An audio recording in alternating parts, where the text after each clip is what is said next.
안녕하세요. 저는 여행하고 한국 돌아온 정민현이라고 하고요. 일단 저는 430일 갔다 왔고 26개국을 돌고 총 2천만 원 정도 경비가 들었어요. 여러분들이 블로그 검색하면 아시겠지만 430일이 긴 시간은 아니에요. 뭐 600일, 800일, 3년, 4년 했다 하시는 분들 정말 많은데 저는 개인적으로 여행을 얼마나 오랫동안 하느냐가 그렇게 중요하다고 생각 안 하거든요. 여행을 한 달을 하더라도 자기 스타일대로 한 달을 어떻게 보내느냐가 더 멋있다고 생각하기 때문에 그래서 어쨌든 저는 이제 1년이란 짧은 시간을 갔다 왔고 뒤에서 조금 더 설명을 드릴 거지만 저는 주로 카우치 서핑이나 이런 친구집, 카우치 서핑은 뒤에서 말씀드릴 거예요. 그러니까 호스텔보다는 친구 집에서 자는 걸 더 선호를 해서 약간 이런 식으로 구성이 됐었고 뒤에서 조금 더 말씀드릴게요. 일단은 지도를 무작정 펼쳐 놓으시고 그냥 내가 한번 들어왔던 나라들 미국 가볼까? 내가 가볼까? 가보고 싶었던 나라들을 그냥 동그라미를 치시면 돼요. 그냥 가고 싶었던 나라, 아프리카 가고 싶은데 아프리카 어디 가지? 남아공 가볼까? 약간 이런 것들 그냥 다 동그라미를 치시고 그런 다음에는 어디서 한 번쯤 들어봤을 법한 세계의 명소, 뭐 세계 7대 불가사의, 뭐 세계 3대 뭐 스쿠버 다이빙, 무슨 스팟 이런 것들이 있잖아요. 그런 것도 다 치세요. 그냥 동그라미 다 치시는 거예요. 그리고 파리에 가서 에펠탑은 봐야지. 약간 그런 것들 다 치세요. 다 치고 나서 거기서 이제 걸러주시는 작업을 해야 되는데 외교부에서 제공하는 해외 안전여행이라는 홈페이지가 있어요. 이 홈페이지 혹은 어플에 해외 안전여행이라는 어플이 있어요. 이걸 받으시면은 여행 금지, 제한, 자제, 유의 다 4단계로 국가를 분류해서 걔네들이 보여줘요. 그럼 거기서 금지 구역과 제한 구역을 X를 치세요. 가면 안 되는 나라들 X. 그리고 서칭을 하면서 알아보다가 여기는 내가 생각했던 것보다 별로네? 마음이 바뀌는 부분들. 그리고 동그라미를 다 쳐놨는데 뜬금없이 너무 분포해서 멀어진 곳들도 제외해주세요. 정말 가고 싶으면 어쩔 수 없지만. 그래서 이제 제외 작업이 끝나시고 나면 이제 남아있는 동그라미들이 대략적인 본인의 루트라고 보시면 돼요. 동그라미 된 나라 중에 한국에서 제일 가까운 나라, 한국에서 가기에 제일 비행기가 싼 나라가 여러분의 첫 번째 여행지예요. 그래서 거기까지 되셨으면 이제 구체화를 시키셔야 돼요. 첫 번째로는 표시한 곳 중에 이제 한국에서 가까운 곳이 첫 번째 여행지고 그런 다음에 자기가 동그라미 친 나라들을 하나하나 검색하면서 국가별 비자 유무를 확인하셔야 돼요. 이 나라가 비자를 필요로 하는 나라인지 아닌지. 한국은 굉장히 많은 나라를 무비자로 여행을 할 수 있는데 그래도 그 중에 이제 제가 말한 이집트 다합도 비자가 필요하고 미국 필요하고요, 호주 필요하고 그런 것들이 있어요. 남미는 이제 잘 생소해서 비자가 필요한지 안 필요한지도 잘 모르기 때문에 다 체크를 하셔야 돼요. 제가 여행하다 만나신 분 중에 한 분은 호주가 당연히 무비자라고 생각했대요. 좋고 약간 유럽 느낌이고 그래서 들어갔는데 걸려가지고 비자가 없으니까 거기서 이제 곤욕을 치르셨다. 그래서 비자 유무를 항상 다 체크를 해주시고 그런 다음에 이제 재산을 정해야 돼요. 여행 자금 경비. 자기가 갖고 있는 현금이 얼마인지 일단 확인하셔야 되는데 예를 들어서 저를 기준으로 말씀드리면 제가 3년 직장 생활을 3년 했어요. 그래서 3년 동안 번 돈이 있을 건데 그 번 돈에서 내가 여행에 쏟을 수 있는 돈을 먼저 정하셔야 돼요. 저는 상한선을 3천으로 잡았어요. 제가 번 돈은 그거보다 많은데 이제 제가 여행에 쓸 수 있는 돈을 3천을 잡은 이유가 제 지인 중 한 분이 여행을 2년 하고 오셨는데 2년에 3천을 하셨대요. 제가 그 얘기를 딱 듣고 처음에 3천만 원 나도 있는데 그럼 저 사람은 2년 들었으니까 나는 1년은 돌지 않을까 그 돈으로? 약간 거기서 출발을 한 거예요. 그래서 이제 상한선 3천 이상은 쓰지 않겠다. 3천으로 정해놓고 최대한 아낄 수 있는 만큼 아껴서 쓰자라고 항상 생각을 하면서 다녔고 결과적으로는 2천만 원만 쓴 거죠. 그래서 자신의 돈까지 정해 놓으셨으면 이제 행동을 하셔야 돼요. 일단 비행기표를 사셔야 되고요. 비행기표는 이런 말이 있어요. 자기가 지금 보고 있는 비행기 값이 제일 싼 순간이래요. 그래서 비행기를 먼저 일단 해놓으시고 이거는 제 블로그에 포스팅된 것 중 하나인데 어떤 카드를 써야 되고 어떤 카드가 수수료가 적고 여권의 만료기간이 얼마나 남았는지도 확인을 하셔야 되고 운전을 하실지 안 하실지 모르겠지만 가져가셔야 돼요. 운전면허증. 운전면허증, 국제운전면허증 있으면 정말 필요한 경우들이 있기 때문에 또 예방접종은 뭘 해야 되고 어느 나라는 어떤 걸 맞아야 되고 어떤 어플을 쓰면 좋은 건지 이런 것들에 대해서 제가 포스팅을 정리해놨어요. 여기 들어가서 한번 보시면 좀 도움이 되실 것 같아요. 그런 다음에 카드 준비를 하시는데 시티은행 카드, 체크카드랑 하나 비바지 카드. 이 두 개가 제일 많이 써요. 여행자들이. 왜 많이 쓰냐면 외국에서 카드를 긁고 돈을 인출할 때 수수료가 적어요. 그리고 시티은행이 있는 나라가 되게 은근 많아요. 같은 시티은행 카드를 긁으면 수수료가 1달러? 엄청 싼 거거든요. 그래서 그 두 개를 많이 갖고 다니는데 거기 그거 플러스 그러니까 신용카드인데 PP카드라는 카드가 있어요. 그러니까 라운지를 이용할 수 있는 카드. 이 라운지 카드를 가져가시라고 제가 말씀드리는 이유는 제가 여행하면서 만난 여행자들이 다이너스 카드, PP카드가 있는 사람들 되게 부러워요. 왜 부러워하냐면 비행기를 내가 다 사놓고 가는 게 아니잖아요. 그때그때 비행기를 사는데 경유를 2번을 할 수도 있는 일이고 경유 시간이 뭐 6시간, 8시간 되는 경우도 있어요. 그리고 또 공항에 피스로텔 사정을 일찍 가게 되면 시간이 붕 뜨게 되거든요. 그래서 그때 라운지를 가시면 라운지에서 잠도 자고요. 주류랑 음료 무제한으로 드시고 식사 주고 샤워도 할 수 있어요. 충전 당연히 할 수 있고 와이파이 쓸 수 있고. 그래서 라운지를 이용하실 수 있는 PP카드 한번 꼭 알아보세요. 진짜 완전 최고예요. 그런 다음에 자금 관리를 어떻게 했냐면 저의 경우에는 저는 국민은행이 주거래인데 제가 갖고 있는 그 3천만 원을 국민은행에 넣었어요. 그런 다음에 그 카드, 실물 카드와 통장 그리고 OTP 카드 그런 걸 한국에 있는 제 책상 서랍에 고이 넣어놨어요. 그리고 그 OTP 카드에는 그 뒷면에 있는 모든 숫자를 종이에 썼어요. 다른 사람들이 보면 이게 뭐야 싶을 정도로 몰라보게 그냥 숫자만 막 나열해서 쓴 거예요. 그 종이만 가지고 여행을 떠났어요. 그래서 예를 들어 인도에 가서 인도에서 돈을 뽑아야 될 때 내 주거래 은행 통장이 인터넷 뱅킹을 되게 해놨거든요. 인터넷 뱅킹을 되는 이거를 시티은행에 50만 원 이체를 해요. 그런 다음에 현지에서는 시티은행만 긁어서 돈을 빼는 거예요. 그런 식으로 하면 좋은 점이 내 가방이 다 털릴 수 있어요. 강도한테. 진짜 만일의 상황 항상 대비하셔야 돼요. 소매치기 당할 수 있어요. 누가 내 카드 가져갈 수 있어요. 카드 고장 날 수 있어요. 그런 경우에 다 내가 갖고 있는 3천만 원 다 잃으면 안 되잖아요. 피해를 최소화시키는 거예요. 그래서 내 몸에 있는 게 다 털려도 내 돈이 다 털어지지 않게끔 하려고 저는 이 방법을 썼고요. 막 실제로 해보니까 되게 괜찮았던 방법인 것 같아서 여러분들한테 말씀드리는 거고. 그리고 여행자 보험. 여행자 보험은 사실 선택이에요. 필수는 아닌데 저는 필수라고 말씀드리고 싶은 게 사람 일이 진짜 몰라요. 그러니까 이게 진짜 사람 일이 어떻게 될지 모르기 때문에 보험을 드시는데 이 트래블 로버라는 홈페이지 뭐 이런 게 있더라고요. 그러니까 여행자들을 위한 사이트 그런 건데 돈이 싸니까 이제 뭐 보험 적용하는 한도나 뭐 그런 것들이 좀 안 좋겠죠. 그리고 한 가지 말씀드릴 거는 여행자 보험은 최대 3개월까지밖에 안 되거든요, 사실. 근데 여러분들은 오랫동안 장기로 여행을 하실 분들이라 여행자 보험이 아니라 사실은 장기 체류자 보험을 드셔야 돼요. 장기 체류자 보험을 들 수밖에 없어요. 여행자 보험은 3개월밖에 안 돼서 여행이 1년이 넘어가 2개월이 초과가 됐잖아요. 그 2개월 동안은 이제 무보험으로 다니긴 했는데 항상 보험은 항상 있으셔야 된다.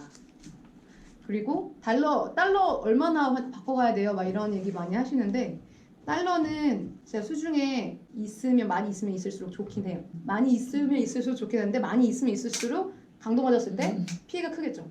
저 같은 경우에는 400달러 정도를 환전을 했고 그 400달러를 100달러는 이 백팩 안에 넣고 100달러는 백팩 내 가방 깊숙이 저기 넣고 100달러는 어디 넣고 이렇게 분산했어요. 4개로. 그래서 달러는 항상 있어야 되는 이유가 카드로 긁을 때 시티은행 하나 카드로 긁을 때 안 되는 경우들이 있어요. 이 카드가 안 먹히거나 한국 카드라서 외국에서 안 긁히거나 뭐 아까 말한 것처럼 카드가 뭐 고장 나거나 그러면은 제가 돈을 뽑을 데가 없어요. 제 3천만 원 있는 카드도 한국에 있는데 그럴 경우에는 이제 구걸할 수는 없으니까 그때 이제 달러를 바꾸면서 비상 상황을 대비하는 거예요. 여행 중간에 달러가 다 소진이 됐어요. 그러면 달러는 필요한데 달러 어디서 뽑지 하면 ATM기에 보면은 달러가 나오는 ATM들이 종종 있어요. 많이는 없는데. 그래서 그럴 때 ATM기에서 달러를 뽑아 쓰셔도 되고 근데 그때는 그 달러를 뽑을 때 ATM에서 뽑으면 그 수수료가 한 7,000원 돼요. 많이 비싸니까. 저 같은 경우에는 에콰도르를 갔을 때 에콰도르 화폐가 달러예요. 에콰도르는 미국 화폐를 쓰거든요. 그래서 에콰도르 갔을 때 돈을 많이 뽑아서 거기서 이제 다시 달러를 충전해서 다니고 그랬어요. 여기까지 이제 다 되셨으면 짐을 싸셔야 돼요. 이제 본격적으로. 제가 이것도 이제 포스팅에 해놨는데 대분류, 소분류 어떻게 싸야 되고 이런 걸 해놨어요. 근데 이게 여행 시작하기 직전에 했던 포스팅인데 제가 여행 한 5개월 정도 지났을 때 중간에 한번 수정해가지고 밑에 추가로 더 코멘트 달아놓은 게 있거든요. 여행을 해보니까 이거 진짜 쓰잘데기 없더라. 이거 진짜 괜찮았더라. 이런 걸 제가 여기다 좀 써놨어요. 이거 보시면 조금 도움이 되실 것 같아요. 그런 다음에 이제 이동 루트랑 일정에 대해서 말씀드리면 저는 개인적으로 추위를 되게 싫어해요. 겨울을 너무 싫어해서 집 늘어나는 것도 싫고 그래서 북반구랑 남반구랑 계절이 반대니까 우리나라가 여름일 때는 북반구에 있고 우리나라가 겨울일 때는 남반구로 내려가야겠다. 이렇게 해서 이제 루트를 짜서 겨울 옷을 하나도 안 넣었어요. 사실은. 근데 경량침낭 하나만 넣었는데 이 복병이 그리고 한 가지 또 다른 생각을 했던 게 저는 적도 부위는 365일 따뜻할 줄 알았어요. 그래서 인도를 들어갔을 때도 심지어 더웠고 아 역시 내 생각이 맞네. 적도는 덥다. 이러면서 이제 네팔로 올라가는데 이제 ABC가 안나푸르나 베이스 캠프라고 이제 고산지대를 산을 막 올라가는데 이 지대가 높아지면 기후 온도가 떨어져요. 그래서 죽을 뻔했어요. 추워. 따뜻한 옷을 안 가져가는데 추우니까 중간에 이제 옷을 사서 가서 입고 그렇게 했던 것 같아요. 침낭도 여름 침낭 가져왔거든요.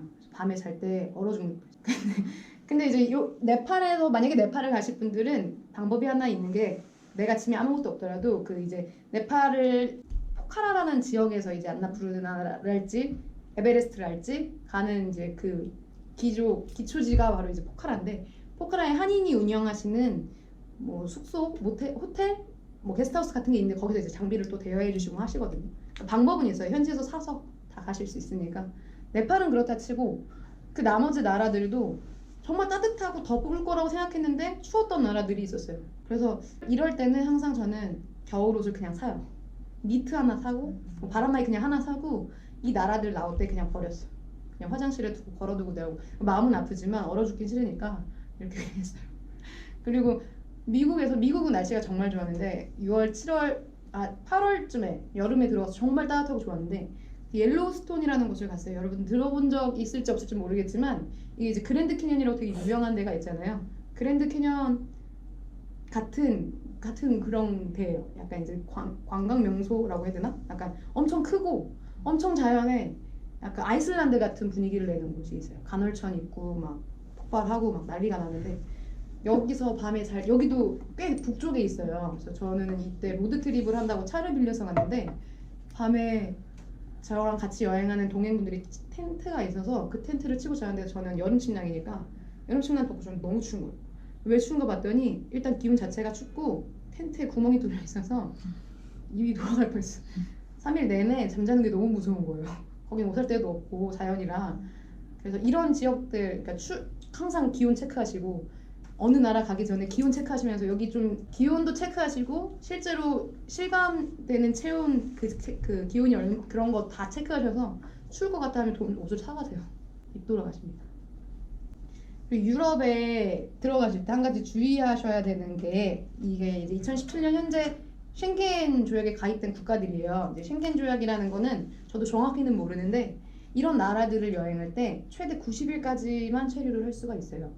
그래서 야 유럽 너무 좋다 하면서 막 3개월 4개월씩 있을 수가 없다는 얘기예요. 그리고 마지막으로 입국 심사가 까다로운 곳이라고 제가 적긴 했는데 이게 이제 까다롭다고 해서 들어가는 게 힘든 건 아니고 까다롭다고 한 이유는 뭘 많이 봐요. 막 질문을 많이 하고 너 나가는 티켓 있냐 막 확인하고 그런 게 까다로워요. 이걸 안 시켜주는 건 아닌데 인도도 그렇고 나가는 아웃 티켓 우리나라에서 나가는 출국 티켓을 보여달라고 하는 경우가 있어요. 근데 저는 14개월 동안 출국 티켓을 보여준 적이 한 번도 없어요. 너 출국 티켓 있어?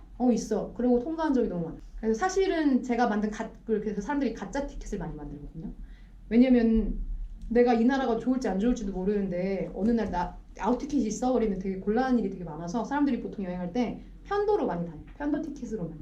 그래서 아웃 티켓을 요구하는 나라들에서는 사람들이 보통 이제 가짜 티켓이라고 해서 가짜 비행기 티켓을 만들 수 있는 사이트가 있는데 네이버에 치면 바로 나올 거예요. 가짜 티켓 이런 식으로 치면 뭐 리턴 뭐식이라는 홈페이지가 있는데 거기서 이제 주로 저는 만들고 다녔어요. 근데 한 번도 그걸 만들고 보여준 적은 없어요.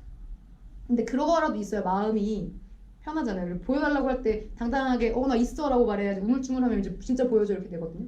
그러니까 그런 걸 조심해야 되는 나라들이 이런 나라들. 그리고 경비는 제가 아까 2천만 원 썼다고 말씀을 드렸는데 미국 2달 동안 제가 거의 600을 썼더라고요. 그래서 미국 2달을 제외하고 나머지 1년 평균을 내봤더니 월 115만 원? 그러니까 하루에 4만 원을 조금 안 쓴 돈인데 하루에 4만 원을 쓰려면 10,000원은 숙소에, 10,000원은 뭐 삼시세끼 먹는 거에, 10,000원은 대중교통에, 뭐 10,000원은 입장료에 이런 식으로 하면 이제 3, 4만 원이 나와요. 그래서 저는 이렇게 썼는데 사실 하루에 10,000원으로 삼시세끼를 해결할 수 있는 나라가 동남아, 남미 이런 데밖에 없고 유럽은 하루에 뭐 식사비가 3만 원 많이 나와요. 미국도 비싸고. 그래서 저는 주로 요리해 먹었어요. 주로 호스텔 가도 주방 있는 호스텔로 가고 그래서 마트에서 장 봐서 항상 요리해 먹고 친구 집에 가서도 요리 항상 해 먹고 거의 그랬던 것 같아요. 요리 항상 해 먹었고 그래서 요리를 엄청 못했는데 요리를 좋아하게 됐어요.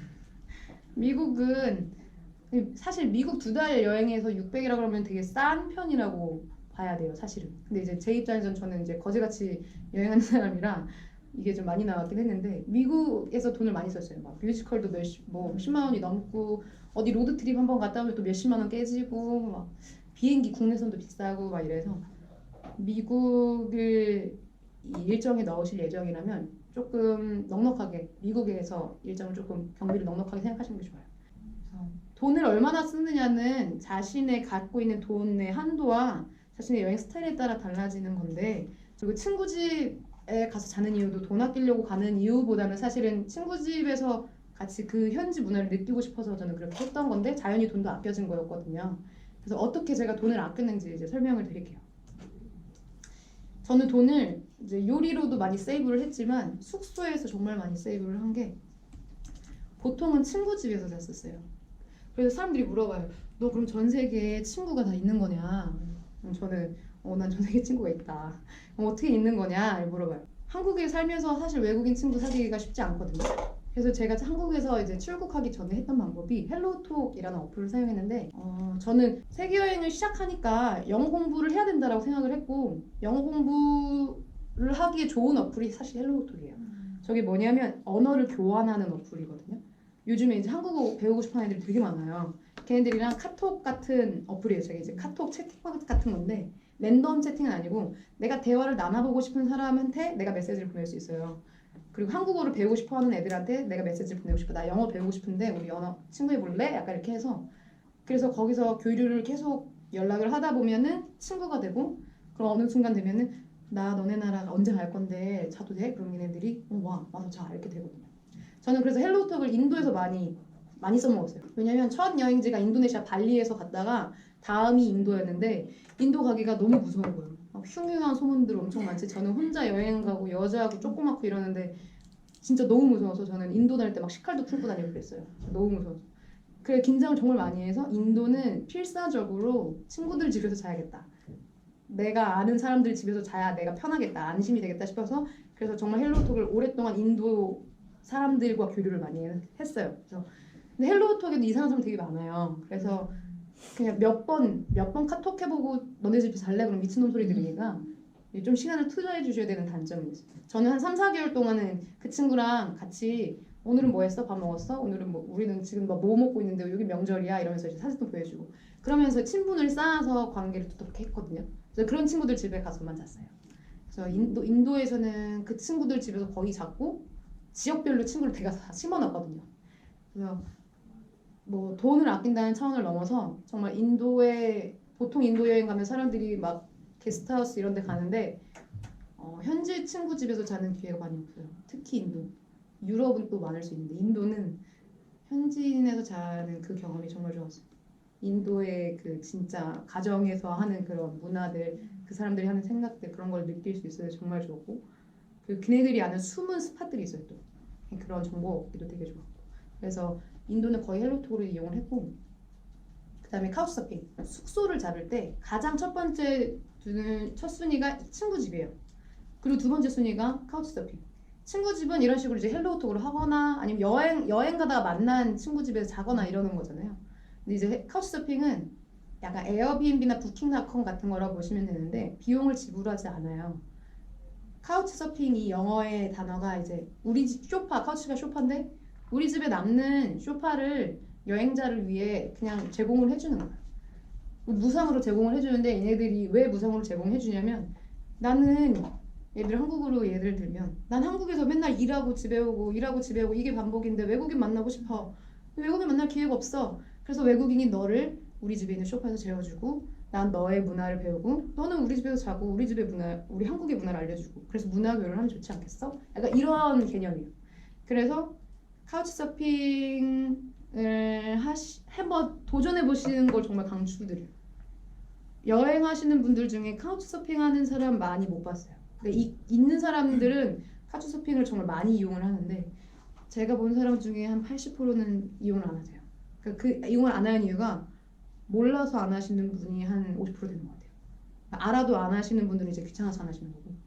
근데 저는 카우치 서핑을 왜 이렇게 찬양을 하냐면 저는 주로 카우치 서핑을 하면 정말 잊을 수 없는 추억들이 너무 많아서 그러니까 아까 헬로톡도 그랬지만 카우치 서핑은 더 여행자들에게 열린 마음이 있는 사람들이 주인이 호스트가 되게 많아요. 그래서 내가 이미 여행을 해본 사람들이 알잖아요. 아, 여행객이 뭐가 필요하고 여행객이 뭘 도와주고 뭘 보여주면 좋아하는지 여행을 해본 사람들이 많이 해요. 이건. 저는 지금 한국에서 제가 하고 있거든요, 카우치 서핑을.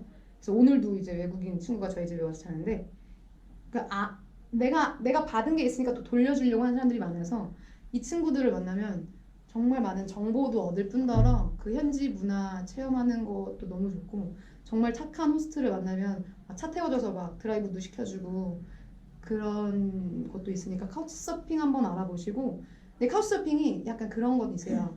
거기 무슨 성추행 했다더라, 거기 뭐 사기당했다더라, 뭐 폭행을 당했다더라, 약간 그런 내용 그런 기사들 때문에 사람들이 야 카우치 서핑 그거 위험한 거 아니야? 약간 여자 혼자 그런 거 어떻게 해? 약간 이렇게 하시는데 이게 저는 한 20번 정도 했다고 치면은 단 한 번도 없었어요.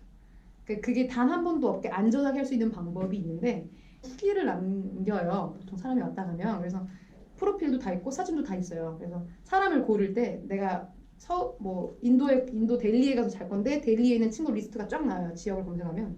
그럼 레퍼런스, 그러니까 후기가 많은 친구들 위주로 저는 봐요.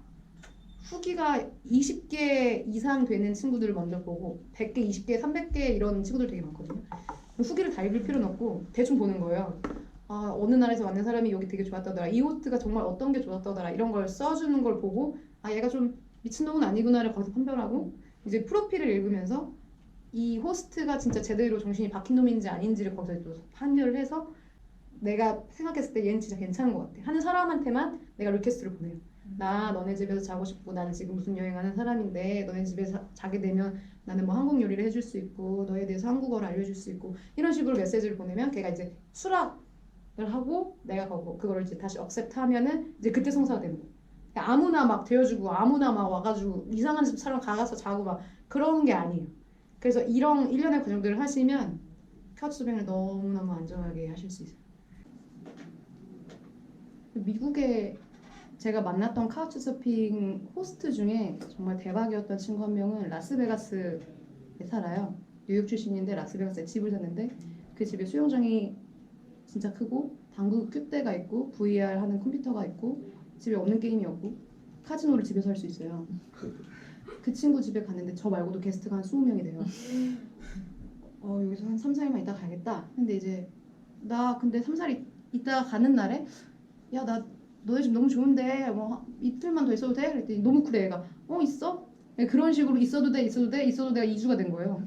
그래서 걔랑 많이 친해졌고 호스트랑 2주 동안 같이 얼굴을 부대끼면서 사니까 제가 이제 떠나야 돼서 멕시코 시티를 가는 비행기를 끊었는데 나 내일 멕시코 가야 돼, 비행기 끊어놨어. 그랬더니 이 친구가 내가 너 너무 좋아하고 친구로서 너무 더 있고 싶다, 너 멕시코 안 가고 여기 더 있으면 안 되냐 그렇게 말을 하길래 근데 어떡하지, 나 비행기 이미 샀는데 난 비행기 찢어본 적이 없으니까 비행기 샀어, 미안해, 나 가야겠어 내일. 그랬더니 걔가 아니 너가 남미에 이제 내려갈 거면 여자 혼자 남미 위험하지 않냐, 너가 이 집에서 머무는 동안 내가 갖고 있는 카우치서핑 호스트 계정을 너한테 줄 테니 너가 우리 집을 호스트처럼 너가 게스트를 받고 너가 그렇게 해라. 그래서 남미 애들을 받아서 친구가 되면 또 남미 가서 걔네 집에 잘 수 있지 않냐. 그래서 얘기를 가만히 듣고 보니까 너무 좋은 제안이잖아요. 그래서 안 될 이유가 없지. 그래서 그래? 한번 그럴까? 그러고 이제 그 자리에서 비행기를 찢은 거예요. 근데 비행기가 15만 원밖에 안 했어요 사실. 찢을 수 있었고 그래서 남미 애들을 제가 막 받아서 제가 카우치서핑 그 집 호스트 대행으로 매니저 역할을 하고 막 손님 오면 요거는 뭐고 여기 화장실 이렇게 쓰시고요 이렇게 한 거예요. 그걸 2주를 더해서 한 달 동안 그 집에서 살았는데 거기서 이제 많이 친해진 외국 남미 애들이 있었어요. 남미 직접 갔을 때 실제로 걔네 집에 많이 가기도 했고 브라질 그 중에 한 명이 브라질 애가 있었는데 브라질 카니발 축제가 되게 유명하거든요. 세계 3대 축제 중 하나로 불리는데 그 리우라는 도시에서 엄청 크게 해요. 근데 제 미국에서 만났던 그 친구는 브라질의 벨로리존치라는 리우보다 위에 있는 지역에 살아요. 그래서 리우의 카니발을 보러 가는 일정이 저희가 있어서 리우에 가려고 했는데 연락을 해보니 얘가 여기 산다는 거예요. 그래? 그러면 너네 도시도 카니발 축제 그런 거 해? 그랬더니 야 카니발은 전국에서 다 하거든? 야 이러는 거예요. 아 그래? 너네 집에 한번 가보지. 너네 집에 자도 돼? 우리 집에 자. 그랬더니 걔네 집도 막 집에 삐까 번쩍하는 거예요. 그 삐까 번쩍한 집에 가서 엄청 좋은 고급 침대에서 자면서 카니발 축제에 걔가 다 막 데리고 다니고 그리고 그 벨로리를 치는 외국인이 잘 오는 도시도 아니라서 저 혼자 외국인으로 가서 엄청 진짜 관광객이 즐기는 축제가 아니라 완전한 지역 현지민들이 즐기는 축제로 제가 즐기다 왔거든요. 그러니까 이게 인연이 미국에서 됐다가 또 그게 어디로 이어지고 그게 또 누구랑 소개시켜주고 거기 나는 거기였고 내 친구 있는데 내 친구 집에 가자 이런 경우도 있고 그래서 카우치서핑 카우치서핑이 정말 좋고 외국인 친구 다니는 거 좋고 카우치서핑 진짜 좋아요. 진짜 좋아요. 그 카우치서핑이 또 뭐 단점이라고 할 수 있지만 그러니까 내가 묵어야 되는 그 침대가 무조건 다 깨끗하고 좋다고 보장할 수가 없어요. 휴기도 좋고 사람도 좋고 해서 갔는데 좀 더러울 수도 있고 그런 걸 감안해서 가는 거거든요. 저는 근데 그런 걸 너무 감안할 자신이 있고 저는 막 바닥에서 자도 상관없다 약간 이런 주의라서 다 막 수영을 하고 다녔어요. 그래서 너무 좋았는데 제가 이제 쿠바에서 만난 친한 친구가 이제 여행을 시작한 거예요. 그래서 야, 너 진짜 카우치서핑 안 해봤어? 내가 같이 한번 해보자. 우리 그거 진짜 재밌거든. 그래서 제가 걔를 데리고 콜롬비아에 카우치서핑을 갔는데 이게 보통 카우치서핑이 도시 중심부가 여기 있으면 카우치서핑 애들 집이 중심이 없어요. 우리도 서울 강남에 사는 사람 없잖아요. 좀 근거리니까 이제 좀 교통이 좀 늘어나고 그리고 그 친구 집이 좀 추웠고 교통이 막 더럽진 않았는데 이 친구는 그게 좀 그런 거예요. 도심에서도 막 1시간 반씩 가고 방은 추워 죽겠고 약간 그 뒤로는 안 하더라고요. 그러니까 사람이 이게 맞아야 돼요. 제가 좋다고 해서 이게 다 좋은 게 아니에요. 맞아요. 저는 좋았거든요. 나는 그 친구랑 막 밥도 해먹고 요리도 해먹고 얘가 막 알려줘서 어디도 가고 전 너무 좋았는데 얘는 저한테 말 안 했는데 다른 이제 제3자 친구한테 한 걸 제가 들었어요. 들었어요. 별로였다고. 그래서 이게 사람이 맞아야. 그 이외에 이 밑에 부분들은 이제 워크 캠프, 뭐 워크어웨이, 우프, 헬프엑스 이런 거는 뭐냐면 이것도 이제 숙소를 정할 때 좀 고려해 볼 수 있는 것 중 하나인데 하는 일을 해주는 거예요. 약간 하루에 4시간 정도 뭐 약간 일을 도와줘요. 그런 다음에 걔네들이 나한테 숙소랑 먹을 걸 제공해줘요. 그리고 어느 정도 있을지 기간은 여러분들이 정할 수 있어요. 그리고 워크캠프는 참가비가 조금 있어요. 한 35만 원 정도 들어요. 한 2주에서 20일 정도 할 수 있는데 저는 학생 시절에 이거 되게 많이 했어요. 요런 거는 이제 뭐 1년에 회비를 뭐 5만 원 낸다, 2만 원 낸다 하면은 이제 무제한으로 사용할 수 있으면서 내가 일을 좀 도와줘요. 제 주변에 있던 분들은 아르헨티나 부에노스아이레스에 있는 어느 시골에 가서 뭐 가축 기르는 그런 양떼 농장 같은 데서 약간 일을 도와주고 거기서 되게 유유자적하면서 살더라고요. 거기서 한 달씩 지내버리고 약간 이렇게 하시더라고요. 그래서 현지에서 조금 오래 체류하고 싶고 현지에서 조금 너무 여행 너무 급하게 달려왔으니까 좀 쉬고 싶다 그럴 때 이런 거 한번 사용해 보시면 좋아요. 그래서 이런 것들을 좀 섞어서 하시면 도움이 되실 거예요. 그리고 마지막으로 조심해야 될 거를 말씀드릴게요. 인도 사실 세계 여행 한다고 하면 인도 많이 가시거든요. 인도에 가면은 개조심해. 그런 거 있잖아요. 밤늦게 돌아다니지 마라. 뭐 모르는 사람이 주는 음식 먹지 마라. 일반적으로 우리가 아는 그런 것들 정말 남들이 하지 말라는 거 절대 하시지 마시고 제가 인도 갔을 때 만났던 어떤 한 친구가 자기는 기차가 밤 1시 기차래요. 새벽 1시. 그래서 자기는 12시에 가야겠대요. 그래서 야 너 위험하지 않냐? 밤에 그 새벽에 인도인데 너가 아무리 남자라 그래도 아니 자기는 괜찮대. 인도 여행 많이 해봐서 괜찮대고 가더라고요. 가라.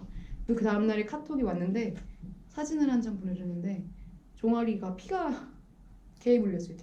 밤에 그 기차역으로 걸어서 가는데 개떼들이 엄청 많았대요. 근데 그 길을 지나야지만 기차역에 갈 수 있는데 걔가 막 미친 듯이 소리를 막 지르더니 막 이제 달려들기 시작한다. 그래서 뭐 한두 마리 정도면 완전히 막 제압할 수 있겠는데 이게 이제 한 10마리가 넘더래요. 진짜 막 개떼들이 와가지고 하니까 이제 물린 거예요 결국엔. 그래서 병원 가서 이제 주사 맞고 그런 경험들이 있어서 밤늦게 돌아다니지 마시고 인도는 밤이 되면 개들이 이제 미쳐요. 영역 표시를 한다고. 그래서 인도는 특히 개 조심하시고. 그리고 제가 주변에 또 한 분은 유럽에서 있었던 일인데 호스텔에 들어갔대요. 보통 이제 저처럼 친구집이나 카우치서핑 안 하면 보통 호스텔을 가셔야 되는데 호스텔에 그거 있어요. 자물쇠를 채워서 가는 사물함들이 보통은 있어요. 없는 데도 있고. 사물함이 있는데 그걸로 마음을 놓으시면 안 되는 게 미친놈들은 그 자물쇠를 이렇게 다 부셔가지고 가져간대요. 그리고 같은 방 만약에 4인실을 쓴다. 얘기를 나눠보니까 좀 괜찮아요. 유럽 독일에서 오고 호주에서 오고 얘기도 괜찮고 여행자인데 뭐 착한 것 같아요. 그래서 내가 나 마음을 놓고 내 노트북을 침대에서 막 쓰다가 잠시 화장실 갔다 왔는데 노트북이 없어졌대요. 약간 누가 범인인지는 모르지만 독일인이 가져간 것 같다고. 독일인 할아버지가 가져간 것 같다고. 그래서 이제 마음을 항상 놓으시면 안 된다. 그리고 중요한 건 항상 내 가슴팍에 두셔야 되고. 그리고 또 한 번은 제가 아시는 친한 언니가 이제 아르헨티나 부에노스아이레스가 수도예요. 거기서 정말 거지같이 항상 다녀서 아무 일이 한 번도 없었는데 한국에 가기 직전 날, 마지막 날인데 좀 예쁘게 꾸며서 이 사진도 좀 남기고 그래서 막 신발도 이쁘게 신고 막 귀걸이에 막 팔찌에 드레스까지 막 딱 입고 그 부에노스아이레스 막 너무 안전하고 생각한 거예요. 막 거리를 활보하면서 다니는데 한국 가기 전날 직전 날이었는데 그때 핸드폰이 털렸어. 그래서 이 장신구 조심하세요. 이 소매치기하는 놈들은 이렇게 사람을 스캔을 해요. 그래서 제가 돈이 있겠다 없겠다를 판단해서 타깃으로 삼고 접근을 하거든요. 그냥 아무나 막 대충 휴대폰 가져가는 게 아니라 작전을 짜요. 걔네들이 한 명이 하는 게 아니고 또 두세 명이 팀을 짜서 하기 때문에 그런 장신구 같은 것들을 하고 다니시면 털릴 가능성이 타깃이 될 가능성이 굉장히 많으니까 조심하시고. 그리고 또 이 친구 제 친구 중 한 명 중에 진짜 운 없는 친구는 이제 페루 볼리비아에서 이런 소매치기가 되게 많아요. 그래서 한 번은 시장에 갔는데 제가 먼저 앞서서 걷고 있었는데 이 친구가 뒤에서 저한테 누나 이러는 거예요. 왜? 그랬더니 귀에 뭐 묻었어 이러는 거예요. 닦고 그러고 이제 가길 가는데 내가 다시 불러줘. 누나 이러면서 왜? 그랬더니 핸드폰이 없어졌어 이러는 거예요. 그러니까 알고 보니까 어떤 사람이 침을 뱉은 거예요. 근데 이게 침인지 모른지 몰랐다는 거죠. 물이 묻었다 생각한 거죠. 침이 묻어서 이렇게 닦는 와중에 가져간 거예요. 그래서 그 친구는 그 페루 거기서 핸드폰을 새로 샀고 그걸 가지고 볼리비아에 갔는데 볼리비아에서 그 핸드폰을 청바지에 넣고 다녔대요. 근데 청바지가 엄청 타이트하잖아요. 뭘 가져가려면 느낌이 나잖아요. 그래서 뭐 느낌이 나더래요. 청바지에서 그 사이 가져온 거. 이게 눈보다 손이 빨라서. 그래서 핸드폰을 2개를 잃어버리고 얘가 낙담을 해서 핸드폰 하나 더 샀어요. 그리고 이 친구는 호주에서 워홀을 하고 여행을 시작했던 친구인데 카메라에 욕심이 있어서 렌즈 막 여러 개 전문가용 카메라, 노트북 하는 가방이 있더라고요. 이렇게. 그거를 얘가 항상 애지중지하면서 갖고 다니는데 어느 날은 좀 긴장이 풀려서 이걸 가방을 옆에다 놓고 맥도날드에서 맥도날드 이거 먹고 있었는데 누가 가져. 근데 그 가방이 정말 거짓말 안 치고 1,000만 원이 넘는 장비들이었거든요. 이 친구는 3번이나 털렸어. 그래서 털리는 사람들은 계속 털리는데 이유가 있는 것 같아요. 조심하셔야 돼요. 그러니까 내가 그랬어. 야, 너 핸드폰 2번 털릴 때 아직도 각성을 안 했니? 각성을 좀 해봐. 조심하셔야 돼요. 한 번 털린 거는 신호라고 보시면 돼요. 내가 진짜 조심해야 되거든요.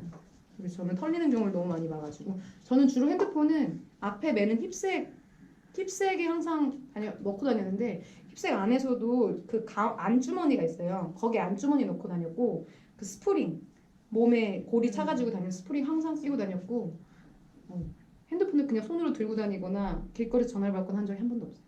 콜롬비아는 길거리에서 전화를 받고 다니면 체감돼요.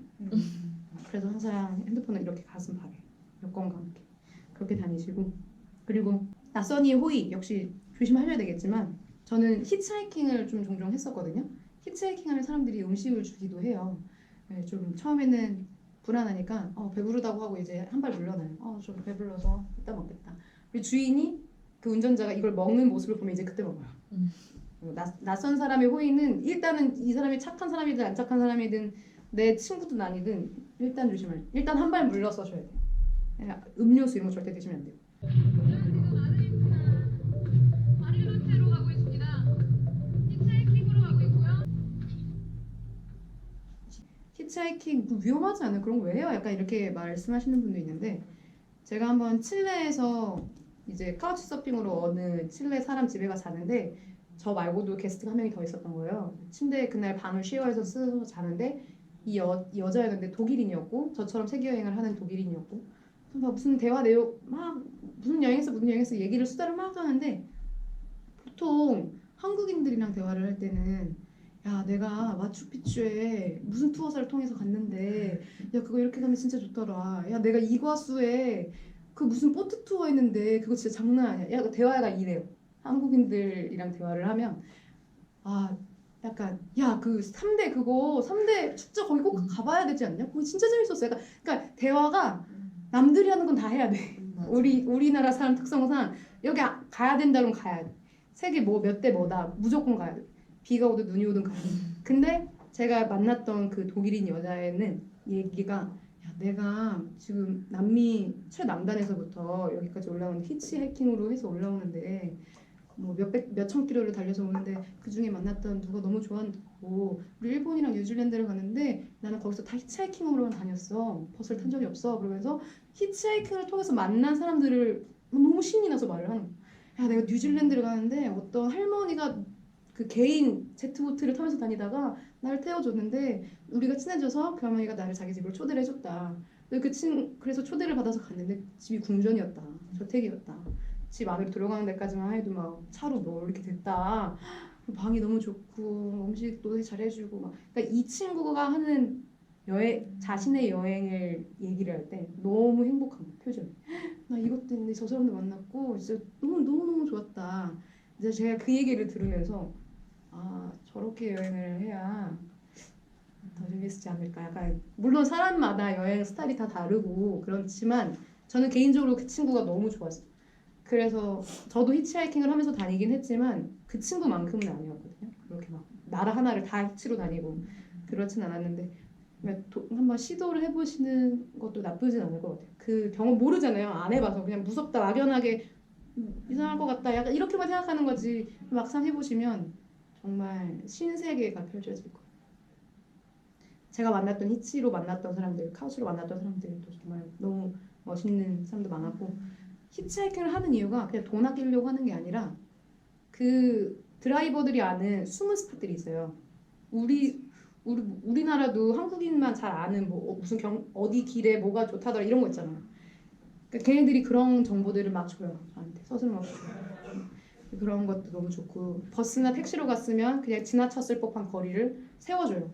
사진도 찍을 수 있게 해주고 너무 멋있는 공간을 이렇게 돌아가주기도 하고 그래서 히치하이킹을 한번 해보시면 재밌게 하실 수 있을 것 같아요. 그런 적이 있었어요. 제가 동유럽에 있을 때 우크라이나랑 루마니아 그쪽을 히치를 하는데 그때는 제가 경험이 없어서 경험이 있는 언니가 있었어요. 그래서 그 언니를 이제 쫄래쫄래 따라다니면서 이제 옆에서 봤는데 저희가 한 2~3시간을 했는데도 막 엄청 더웠거든요. 안 잡히는 거예요, 차가. 근데 그 언니가 차를 하나에서 차가 하나 왔는데 와 언니 왔어요 빨리 가요 그러면서 이제 막 뛰어가지고 운전자 문 내려서 우리 어디로 갈 건데 너 어디 가요? 이렇게 물어보잖아요. 보통 처음에 영어로. 그럼 걔가 너네 어디 가는데? 이러는 거예요. 우리 뭐 A라는 도시에 간다. 그랬더니 얘가 나도 A에 가 이러는 거예요. 그래서 그러면서 이 운전자가 우리한테 너네 얼마 낼 거야? 이러는 거예요. 우리는 히치하이킹이라 돈 안 내는 걸로 알고 있다. 이렇게 얘기했더니 아, 그래? 내지 마 이러는 거예요. 언니는 이상했대요. 근데 이제 언니가 저한테 물어본 거예요. 미야 너 이 차 타고 싶어? 근데 제가 이제 히치하이킹 경험도 없고 너무 이제 덥고 2시간씩 지쳤고 멀어 타고 싶고 언니 타요 우리 타요 그냥 타요 탔어요. 제가 이제 뒷좌석으로 들어가서 차를 탔는데 그 차가 뒷좌석에 문이 없어요. 앞좌석 머리를 내리고 이제 들어가는 그런 차였는데 제가 뒤에 타고 언니가 앞에 탔어요. 그래서 차는 출발을 했고 뒤에 딱 앉아서 보니까 뒤에 막 여자 머리카락 되게 많고 진흙탕에서 뒹그러는지 막 운동화 더럽고 차도 엄청 낡아가지고 천장 막 덜렁덜렁 거리고 있고 쓰레기 엄청 많고 이 운전자는 이제 담배 피면서 계속 운전을 하고 있고 히치하이킹이 그래도 운전자랑 계속 대화를 나눠야 되거든요. 뭐 너 어디 출신이니 어디로 가니 뭐 이렇게 했는데 얘가 이제 제가 뒤에 있으니까 이렇게 뒤를 저 보면서 너 영어 할 줄 알아? 이러길래 제가 너무 무서워서 나 영어 못해 이렇게 말을 해버렸어요. 그래서 2시간 동안 언니만 계속 대화를 했는데 제가 그때 너무 무서운 거예요. 일단 영어를 못해 하고 저는 이제 말 한마디 안 하면서 이제 계속 긴장하면서 어떡하지? 어떻게 해야 이 차를 벗어날 수 있을까? 도망치고 싶은데 문이 없잖아요. 어떡하지? 얘를 목 졸라 죽여야 되나? 어떡하지? 막 이렇게 고민을 하는 와중인데 차가 잠깐 신호등 때문에 멈췄고 이 남자가 앞에 보행자 중에 아시아인이 이렇게 지나가고 있었나 봐요. 근데 영어로 나는 아시아 여자들이 그렇게 좋더라 막 이렇게 얘기를 하더라고요. 이제 계속 사이코다 약간 이상하다 해서 그런 와중에 또 다른 보행자 여자가 지나가는데 이 운전자가 저 여자 좀 봐. 저 여자 가슴 엄청 크다 막 이러면서 우리가 이제 멘붕이 빠진 우리 둘이 큰일 났다. 그래서 저는 진짜 너무 막 긴장이 돼가지고 막 손이 떨리는데 뭐 어떻게 해야 될까 막 생각하는 와중에 우리가 가려고 했던 A에 도착을 했고 정말 다행히 정말 아무 일 없이 얘가 우리를 내려줬고 갔어요. 그래서 둘 다 어안이 벙쪄가지고 언니 너무 죄송해요 제가 그랬죠. 제가 영어를 못한다고 하는 바람에 언니만 계속 대화를 하게 해서 너무 죄송하다 일단 말하면서 근데 그 언니가 하는 말이 민호야 나 너무도 무서웠고 나도 내리고 싶었지만 문 열고 내리고 싶어서 뒹굴고 가고 싶었지만 너가 뒤에서 못 내렸다. 언니가 히치 경험이 정말 많은데 언니는 사실 안 타고 싶었대요 그 차에. 근데 이제 저희가 너무 지친 것도 알고 제가 이제 막 타요 하니까 탄 건데 제가 그 경험을 한번 하고 나니까 그게 결과적으로는 나쁜 일이 벌어지지 않아 다행이지만 이런 일 때문에 아무거나 타면 안 되는구나 그거를 그때 팍 느낀 거예요. 그리고 그 뒤로 몇 번 히치를 할 때 언니가 차를 몇 번씩 이렇게 보내더라고요. 그래서 언니 방금 차 왜 보냈어요? 그 차 엄청 비싸 보이고 삐까뻔쩍하니 막 음악도 나오고 옵션 엄청 많고 좋아 보이던데 왜 보냈어요? 그랬더니 언니가 그러니까 언니도 이유를 설명을 잘 못해요. 직감으로 하는 거라서 언니도 저렇게 삐까뻔쩍한 차는 그냥 느낌 별로야. 약간면서 이렇게 보내더라고요. 그러니까 그때 이제 동유럽 같이 히치하면서 그때 많이 배운 거. 어떤 차를 타면 안 되고 어떤 차는 괜찮고 그런 거를 그때 배웠었어요. 히치하이킹을 제가 그렇다고 뭐 엄청 많이 한 건 아니었지만 이상한 사람의 차를 탔던 거 그 사람 한 명. 남미에서는 혼자 있거든요. 계속 한 명도 없었어요. 애기 엄마가 저를 태워줄 정도였으니까. 그리고 아까 영상에서 잠깐 보신 것처럼 이게 히치하이킹이나 카우치 서핑이 돈 아끼려고 하는 목적으로 가면 이를 그르칠 수 있는 게 돈 아끼려고 하는 게 아니에요. 외딴 섬에 버려지면 비싼 호텔에 가야 될 수도 있고 거기서 다시 택시를 타서 어디를 가야 될 수도 있고 돈이 더 들 수도 있어요. 돈을 목적으로 하시지 마시고 현지 문화 체험을 한다 생각하시고 도전해 보시면 정말 재밌을 거예요. 제가 원래는 75리터 요만한 걸 갖고 다녔어요. 75리터 혼자 메고 다니는데 제 몸보다 컸거든요. 근데 이제 중간에 유럽에서 만난 친한 언니가 여행을 히치했던 그 언니가 여행을 되게 좋아하고 많이 했던 노하우가 많은 언니인데 저한테 민영아 너 그 가방 너무 크지 않아? 뭐 크긴 한데 이거 허리벨트도 하고 하면 괜찮다. 뭐 상관없다. 그랬더니 나 체력도 좋고 들고 다닐 수 있다. 그랬더니 아니 그거 아니라 가방이 무겁고 크면 힘들 거다. 너 가방을 좀 조그만 걸로 해서 기내 반입용으로 해서 다니는 게 어떻냐? 그래서 이제 제가 그때 그 언니 말을 듣고 38리터로 바꿨어요. 그 오스트리아 중고나라가 또 그런 게 있더라고요. 나라별로도. 그래서 중고나라에서 직거래로 가방을 조그만 걸 사서 그걸로 다녔는데 이제 가방이 조그매져 버리니까 장점은 비행기에 수화물을 추가할 필요가 없다는 게 너무 장점이었고 단점은 기념품을 할 수가 없다는 게 단점. 대부분의 비행기가 38리터면은 다 네네네. 기내 수화물로 들어가. 40리터 이하는 40리터. 기내 반입이 돼요. 하면 될 것 같고요. 혹시 추가 질문이 있으시거나 여행하시면서도 언제든지 연락해 주시면 칼답 드릴게요.